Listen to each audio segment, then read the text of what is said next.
বরবাদ হয়ে যায়। আচ্ছা বলুন তো, একটা লোক 80 বছর নামাজ পড়েছে,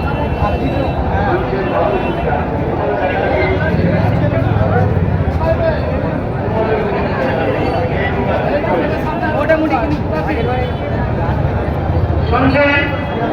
একটা লোক 80 বছর নামাজ পড়েছে, নামাজ, তাহাজ্জুদের নামাজ, তারাবির আছে, 50 বার হজ করেছে, 500 মাদ্রাসা করেছে, 500 মসজিদ করেছে, 100 গরিব মেয়ের বিবাহ দিয়েছে। ভাই এই কাজগুলো ভালো লাগবে বলবেন না? এখন এই মানুষটার গলার আওয়াজ নবীর আওয়াজের থেকে জিনিস ঢুকে যায়।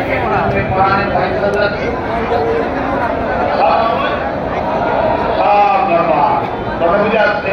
নামাজটা হচ্ছে আমল, রোজাটা আমল, মসজিদ বানানোর নেক কাজ আমল, মাদ্রাসা বানানোর নেক কাজ আমল। আপনাদের কি হয়?